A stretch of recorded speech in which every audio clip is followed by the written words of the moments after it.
organization has a very distinct set of vulnerabilities. Vulnerabilities are going to be a reoccurring theme here. Every organization must contend with a unique blend of threats and hazards, as I just mentioned. Before we can mitigate those vulnerabilities and reduce our overall risk, we must first understand our particular risk profile. Academically speaking, a risk profile is nothing more. It's a depiction of risk to an entity, asset, system, network, or geographic area. Reading verbatim there.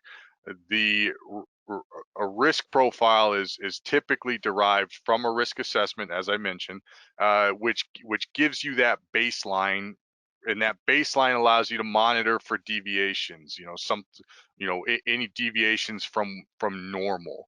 It allows you to set thresholds and triggers for activating your plans, and for selecting the controls and countermeasures needed for each location, time, and activity, whether it's shipping vaccines, storing vaccines, or producing vaccines, or any number of activities in any number of locations.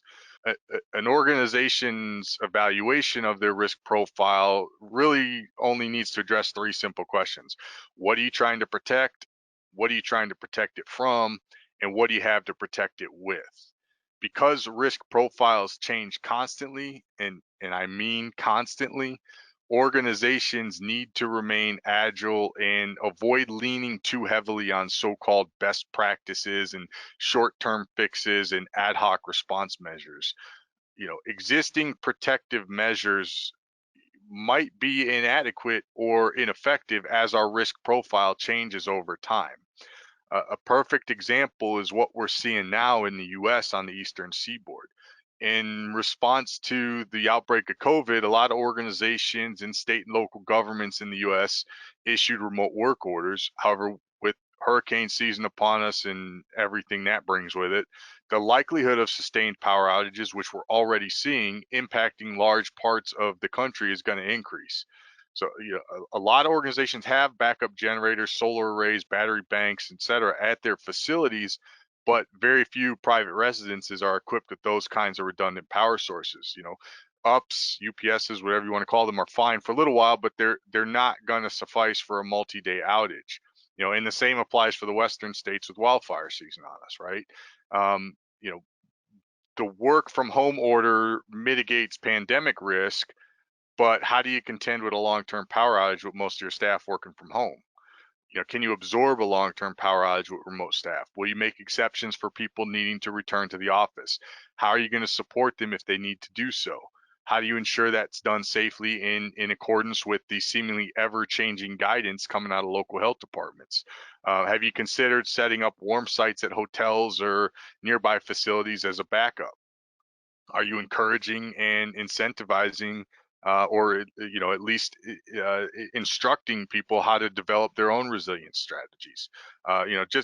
Just a few things to consider. I don't want to belabor this one point, but the bottom line here is what works for your organization today might not work for you tomorrow. So our planning and preparedness efforts need to be continuous. A little of my own housekeeping before I move forward. I want to set the stage a bit for the next few slides. One thing I've learned since moving into the private sector is that some organizations lack a very clear lexicon. Moving forward, I want to make sure we're all speaking the same language. The terms that I want to key in on here: emergency and crisis. In WorldAware's lexicon, an emergency is a disruption for which we have a pre-planned response. A crisis is any event for which there is no pre-planned mitigation or an event that exceeds our pre-planned response. This is not the only way to do it, but this is WorldAware's preferred approach, and I just want to make sure I'm setting the stage to ensure that we're speaking the same language here. At WorldAware, we apply what we call continuous risk management. It's a holistic approach to operational risk management that builds on the key tenets of the Deming cycle, also known as the Plan, Do, Check, Act, or PDCA model. Because risk is never static, WorldAware designs the CRM to be cyclical, scalable, and agile. WorldAware's CRM model incorporates both proactive and reactive strategies aimed at minimizing an organization's vulnerabilities, there's that key word again, which will in turn limit cascading effects and reduce the overall impact when a disruption occurs. sound operational risk management practice always prioritizes life safety, but CRM is also designed to incorporate strategies geared towards the protection of property, assets, and the environment.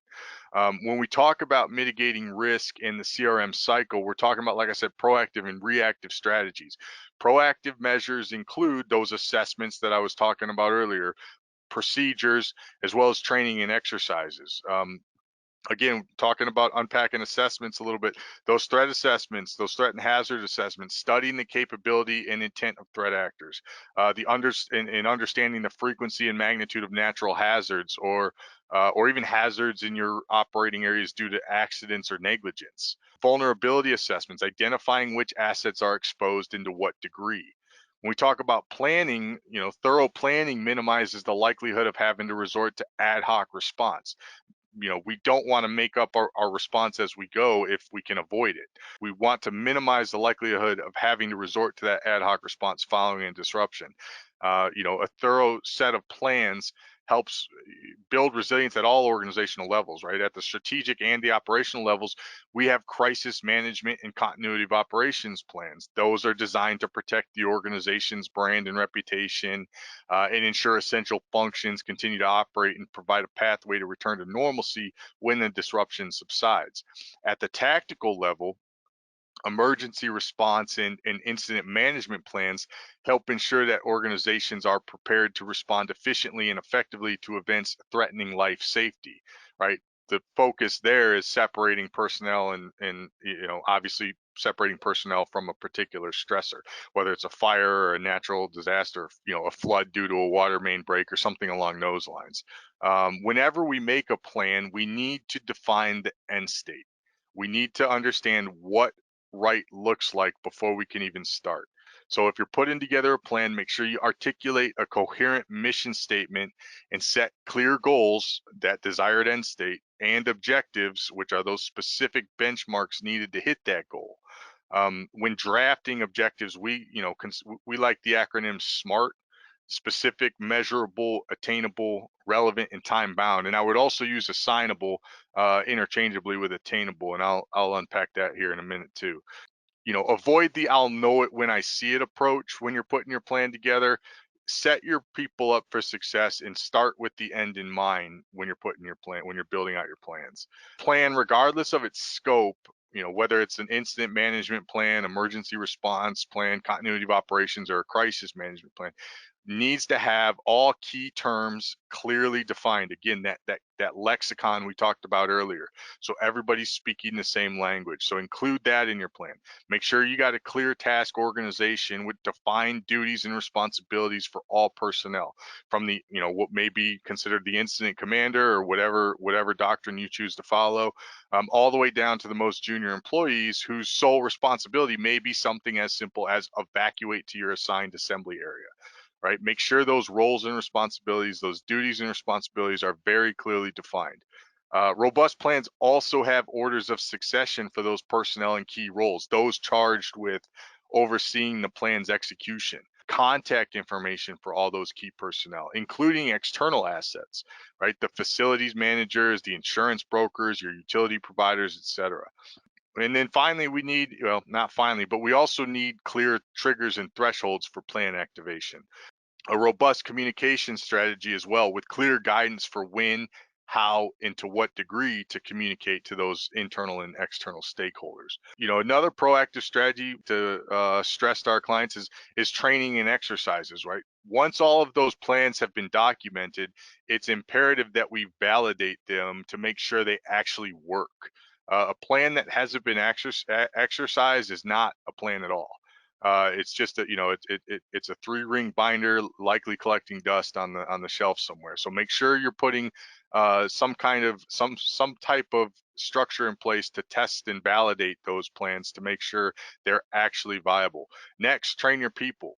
Training has to include all personnel, not just key leadership. Make sure, first of all, they know these plans exist, where they can find them, and how the entire process is designed to work. Make sure they understand their roles and responsibilities, as I mentioned earlier, and make sure they have input, or an avenue to recommend corrective actions if they identify deficiencies. And when we talk about training, obviously we're talking about training our employees and our contractors, but depending on your organization's unique risk profile, you may be in a position where you need to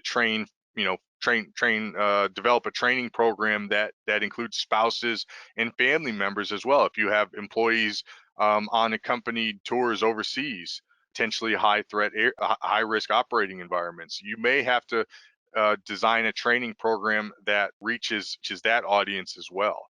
And then keep staying with the theme of proactive measures. We also want to make sure we have a 24/7 monitoring and communications capability. Access to information alone is not enough. You need someone who can make sense of that information and produce actionable intelligence out of it. You need a way to communicate that actionable intel out to your people 24/7, and a mechanism for them to contact you or your security team, whether you build one in-house or outsource it to a third party.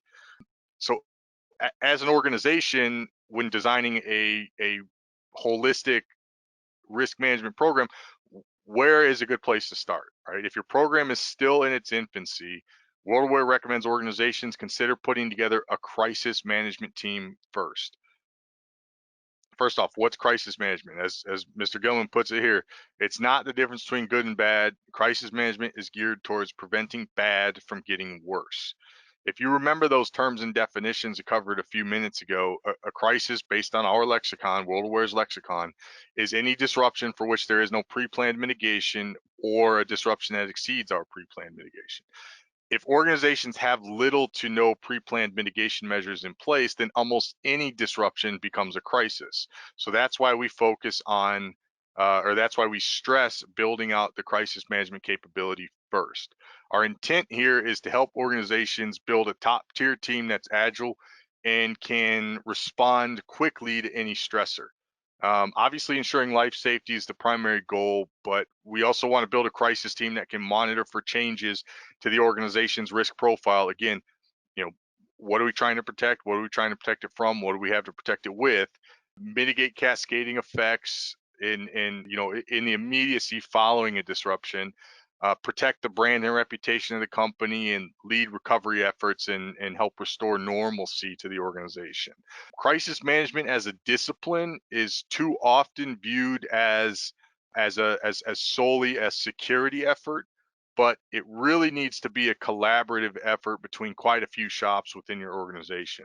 Your PIO, your public information folks, your marketing folks, HSE, obviously, legal, ops, supply and logistics, finance, admin, IT, right? These departments should make up the core of the CMT, but make sure you're seeking input from all your organization's key stakeholders.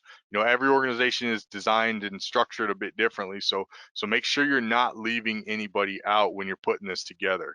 When we're building a CMT, we want to align all of these shops and get them all working from the same sheet of music. So again, going back to the training and exercises, we want to run through drills and exercises to see where there may be any gaps, evaluate what worked, evaluate what didn't, and make an improvement plan and get ready for the next disruption, because the next one's right around the corner.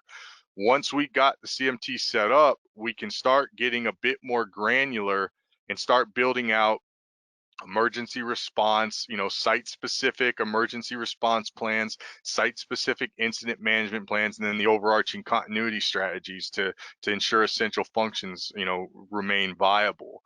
Mapping out our interdependencies, essential personnel, functions, assets, resources, etc., and building out, necessary redundancy while in order to minimize single points of dependency, while at the same time omitting unnecessary redundancies.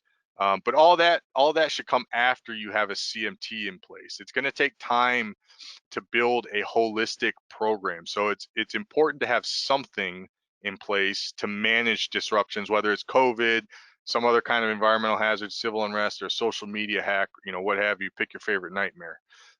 It's important to have something in place as these disruptions arise. The one point I want to emphasize here is the CMT is not a silver bullet. It's largely reactive.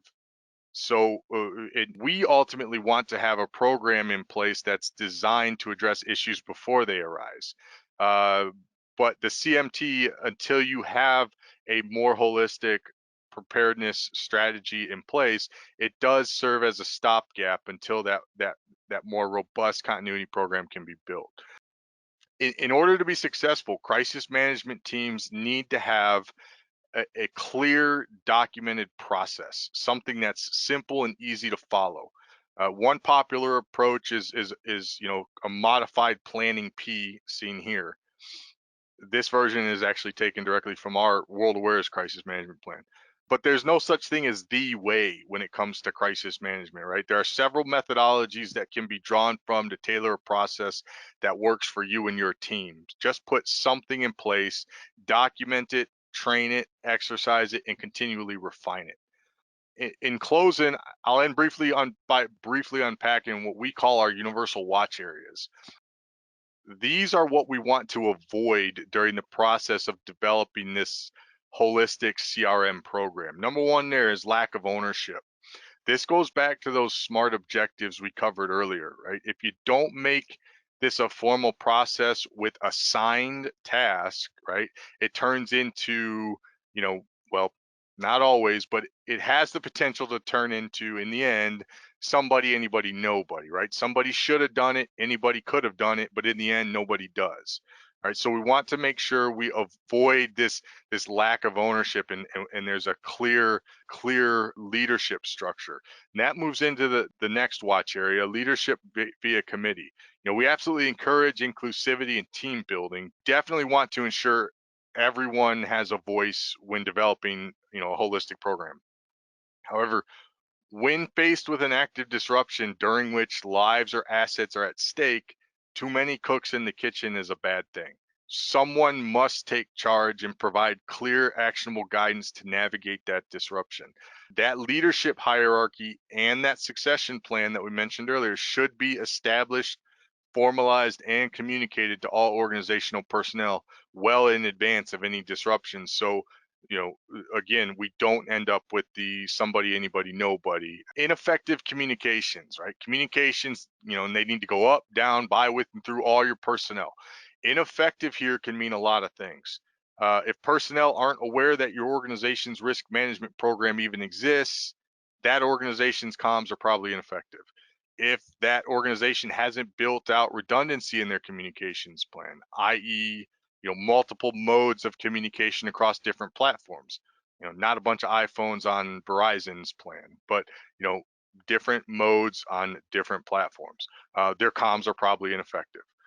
If in the middle of a crisis, if their messaging doesn't reduce tension, demonstrate a commitment to correcting the issue at hand, their comms are probably ineffective. Lack of standards for risk acceptance. This one is, this one's pretty easy. Do you know what your organization's risk appetite is? What assets are they willing to risk to achieve its objectives? Do you know what your organization's risk tolerance is? What is the level of uncertainty they're willing to accept during the pursuit of those objectives? Right? That's pretty self-explanatory. If you don't know that, then we're lacking, we don't have clear standards for risk acceptance. Ineffective or non-existent training and exercises. I've already touched on this a little bit. It's pretty self-explanatory. To be effective, risk management competencies must be trained and exercised regularly. Like we talked about briefly, existing plans and processes need to be validated through realistic training scenarios. You want to stretch the rubber band, you don't want to break, but you want to make sure that you are putting these plans and processes through a fairly rigorous exercise program. The training programs, the training and exercise program needs to be formal, meaning it's supported by leadership and properly resourced with both personnel and funding. It needs to be relevant. I see this is a big one here. It needs to be based on internationally recognized standards. Something that's specifically designed to enhance your organization's risk management capability. And finally, enforced, right, with mechanisms to ensure accountability and remedial training options for any deficiencies. Note though that the focus of training should always be on learning, not necessarily on testing. When we're talking about dealing with our personnel, we want, if our personnel aren't grasping the concepts during training, that might be a leadership failure, not necessarily a failure on the individual employees or the individual's part. So when we design training, we want to make sure that we're focusing on the learning part of this, not necessarily the testing. Not treating risk management as an organizational process. If you've heard me on these briefings before, you've heard me say that risk management is not the responsibility of one person or one team. Everyone within an organization is a risk manager to some degree. Again, even if their sole responsibility in an emergency response plan is evacuate to your assigned assembly area. But this is essentially how we measure success, right? In the context of CRM, success is tricky.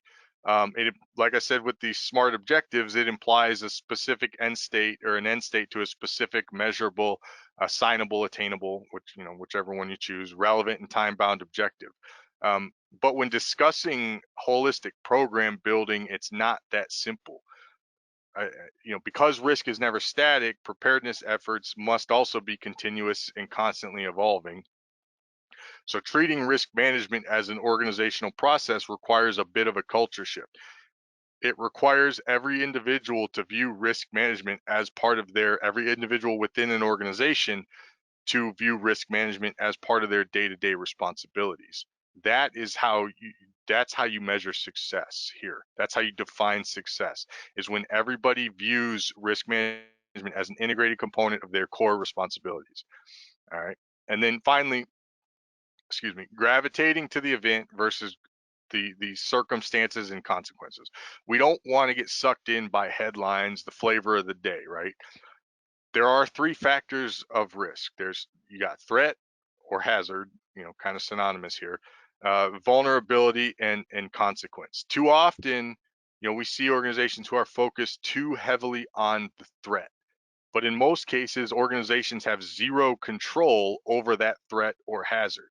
However, they have complete control over their level of vulnerability or exposure to that threat or hazard. So our emphasis needs to be on mitigating those vulnerabilities, not necessarily focusing, consumed by the threat. And when, not if, a disruption occurs, I'm less concerned about what the disruption is and why it's occurring, and more concerned about ensuring that my people and organization have what they need to weather that disruption. It's not, again, I'm not saying, don't understand the threats and hazards, but it shouldn't be your primary focus. At the individual level, what does that look like? Ensuring life safety. Do we have a way to track and communicate with our people 24/7?